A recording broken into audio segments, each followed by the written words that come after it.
Olá, meu nome é Vitória. Eu estou atuando como assistente do professor Sérgio na disciplina de Políticas Públicas para a Sociedade da Informação. E hoje a gente vai falar um pouco sobre neoliberalismo e sobre a relação do neoliberalismo com o neocolonialismo. Eu vou compartilhar aqui minha tela com vocês e a gente já começa. Então, a gente vai falar do neoliberalismo na visão da autora Wendy Brown, especificamente sobre o livro Nas Ruínas do Neoliberalismo, a ascensão da política antidemocrática no Ocidente. O objetivo da autora com esse livro é demonstrar como a racionalidade neoliberal preparou o terreno para mobilizar e legitimar forças antidemocráticas na segunda metade do século XXI. A autora deixa bem claro que ela não quer dizer que o neoliberalismo, como teorizado, tem como objetivo legitimar essas forças antidemocráticas, ainda mais no formato da extrema-direita da segunda década do século XXI. Mas ela quer demonstrar como a racionalidade neoliberal preparou um terreno para que essas forças conseguissem se legitimar e ascender nesse momento da sociedade.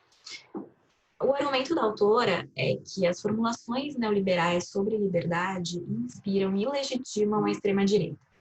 Ela vai dizer, então, que a extrema-direita mobiliza um discurso de liberdade que é pautado nas teorias do neoliberalismo para justificar suas exclusões e violações para reassegurar a hegemonia branca, masculina e cristã.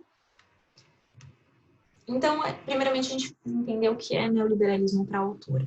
A autora vai partir de uma abordagem neomarxista e de uma abordagem Foucaultiana.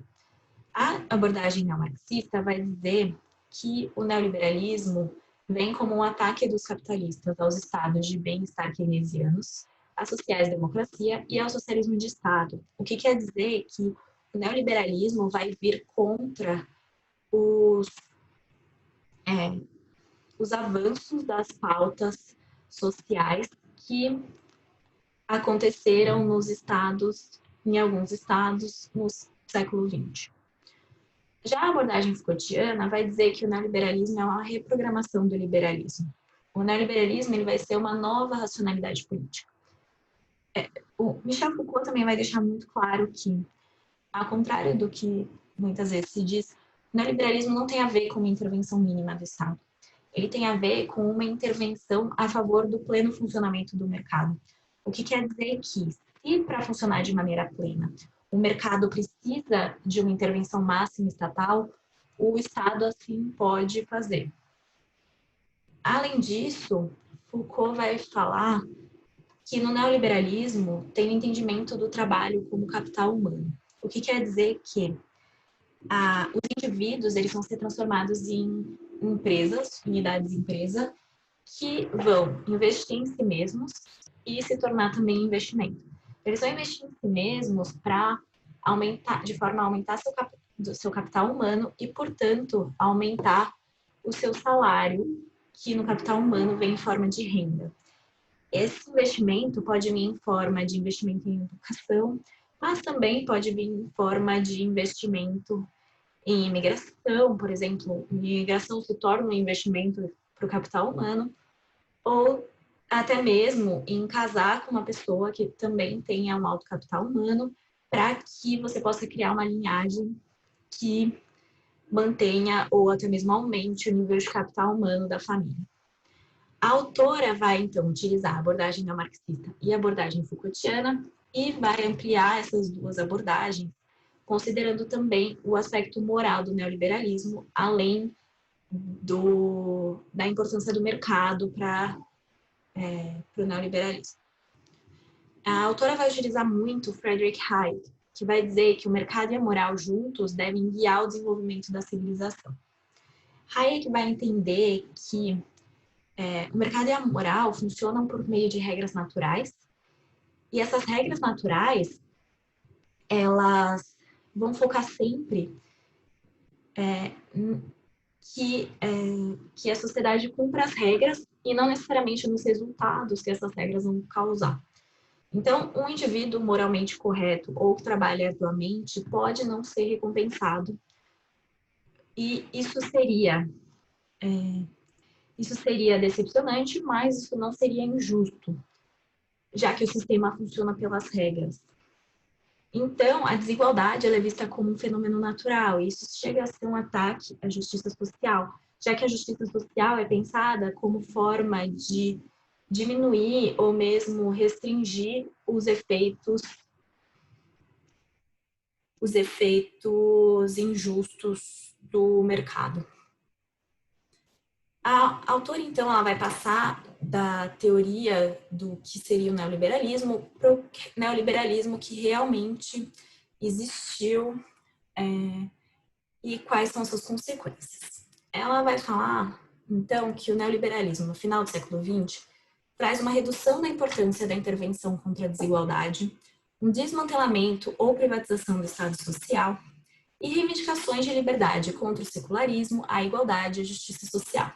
Como consequência, a sociedade é feita de unidades empresa, que a gente já conversou, em que o indivíduo é visto como empresa, investimento e investidor, a economia do compartilhamento e terceirização, a redução dos investimentos sociais, e essa redução dos investimentos sociais vai fazer com que a família volte a ser a provedora na sociedade. Ou seja, o núcleo familiar é quem vai ter que fazer compensações aos desequilíbrios do mercado. Se o indivíduo ou a família tiver problemas, eles vão ter que se resolver dentro da família. Isso também traz consequências específicas para a democracia, como um ataque às noções de igualdade, a noção de um social e de justiça social, uma geração de populismos de direita e reivindicações extremistas baseadas na liberdade de expressão. Agora falando um pouquinho sobre a relação entre neoliberalismo e neocolonialismo. O Nick Coldry e Ulisses Merrias vão falar que as últimas três décadas de políticas neoliberais fez com que tivesse uma emergência de infraestruturas tecnológicas de conexão que vão causar uma reorganização da ordem social, em uma ordem social que pode ser considerada colonial. Isso também tem bastante a ver com a política de desregulação e privatização da internet. A partir dessa configuração, você tem um domínio econômico de corporações tecnológicas transnacionais que ficam somente em algumas jurisdições, ou seja, em alguns países. Os Estados Unidos e a China vão ser os países mais importantes dessa ordem, mas você tem também, por exemplo, países da Europa, que ainda são bastante importantes nessa ordem econômica mundial. Então, você tem a emergência de uma ordem econômica colonial, que vai ser chamada de diferentes formas, como colonialismo digital, colonialismo de dados. Os países que controlam, as empresas que estão concentradas em alguns países que controlam esse sistema, elas vão controlar, elas vão ter controle sobre a infraestrutura de conectividade, sobre softwares, hardwares, e também sobre os dados das pessoas. Nos países que se tornam colônias digitais ou colônias de dados, você vai ter, eles se tornam provedores de dados e consumidores dos serviços e produtos que são produzidos pelos países dominantes desse sistema. Aqui tem alguns exemplos para a gente entender um pouquinho mais sobre o que seria essa ordem econômica. Então, primeiro tem uma manchete que diz: se trata de colonialismo digital. Como o serviço de internet gratuito do Facebook falhou com seus usuários.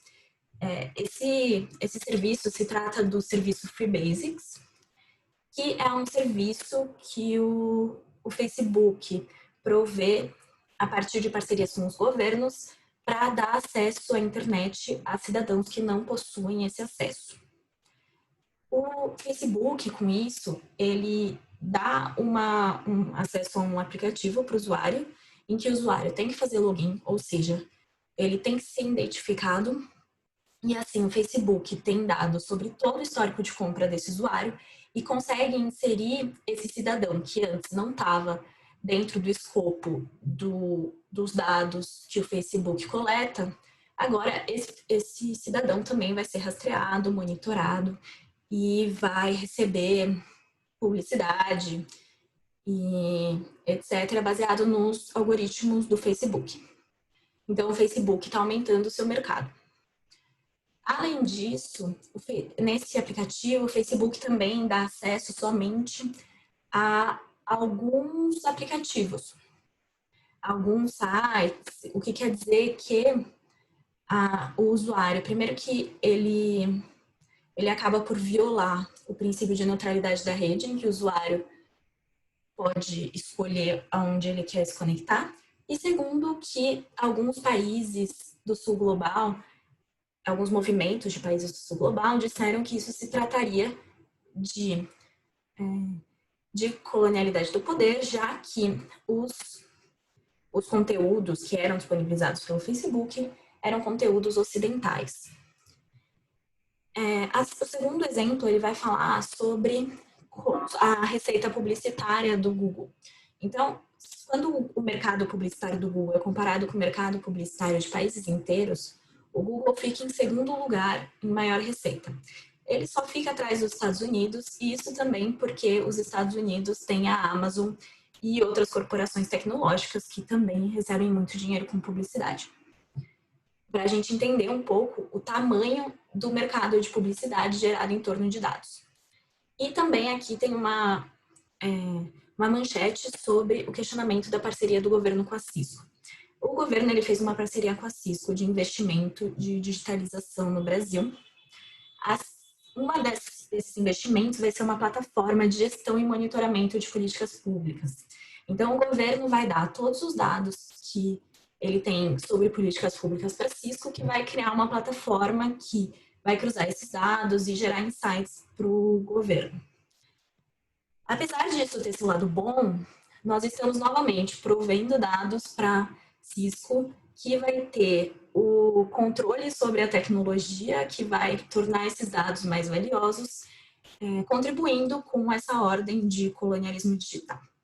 Eu vou ficar por aqui, já que isso é só uma introdução sobre esse assunto. Nós vamos ter um vídeo que fala especificamente sobre esse assunto. Obrigada por terem visto até aqui. E se vocês tiverem dúvida, nós teremos um momento específico para falar sobre isso e para sanar todas essas dúvidas. Obrigada e tchau, tchau.